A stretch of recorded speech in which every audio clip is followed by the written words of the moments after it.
What happened when the chill teacher at school snapped? My name is Tyler, and I'm currently a senior at Wascom High School. For context, I've lived in the town of Wascom on Oak Street ever since I was born, so I know my way around the place. Ever since I was very young, my brother used to tell me about one of the teachers at the high school named Mr. Barty. Apparently, he was just this really chill math teacher. By chill, my brother meant that this teacher would never yell, never be strict, always be friendly, and just hand out 100% on homework assignments without even properly checking them. For more context, since our town was really small and sort of in the middle of nowhere, all the teachers and staff at the schools lived locally. In fact, I had seen Mr. Barty at the local supermarket many times, and when he recognized my brother, who graduated about 6 to 7 years ago, he always came by to greet us and catch up. Overall, I was super excited when I got put into his class my sophomore year. This year, since the last AP World History teacher had retired, Mr. Barty decided to take up his position. While his main degree was in math, he had also minored in history.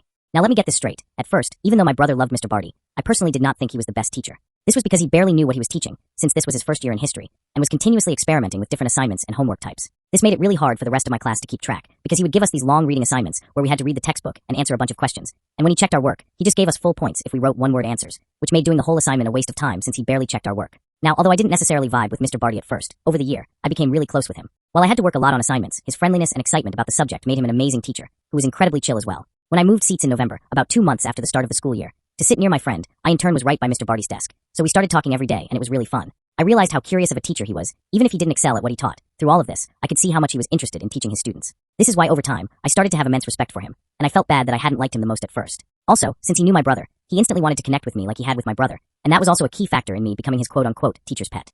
However, other students in my class didn't share the same level of respect I had for Mr. Barty. They either hated him because he wasn't the best at teaching history or exploited his chillness. By exploiting, I mean that kids just used AI for all their assignments and then bombed the tests because they weren't doing any work. Some kids also played games on their laptops while he taught since they knew he wouldn't do anything. This continued for months, and everything was normal until one afternoon in early March. I was driving in my beat-up Honda to school, ready for another normal day, but I would never have guessed the events that would unfold that particular day. In class, we were doing a lecture on Unit 7, and usually in these lectures, my friend would always jump in and add to what the teacher was saying. And since Mr. Barty didn't know too much about his subject matter, he calmly took my friend's interruptions because he also learned a lot from my friend. Like I mentioned, Mr. Barty was very engaged and curious about world history, so my friend's comments made him very happy. However, during that specific lecture, while he was talking about genocide or some other cruel topic, another kid named Thor, who usually always played games while Mr. Barty was talking, added a small comment as he was speaking. Now, Thor's comment wasn't necessarily an interruption, but it was clear that he wasn't paying attention at all up until that point, and he just decided to say something to act like he was engaged. Hearing this, sweet Mr. Barty snapped. He raised his voice for the first time all year and asked Thor firmly if he was taking notes or just playing games. Thor, being caught off guard by this, was just lost for words. Seeing this, Mr. Barty said, "That's what I thought so shut down your laptop, grab your packet out, and take notes. You've been playing games all year. It's time for you to actually pay attention."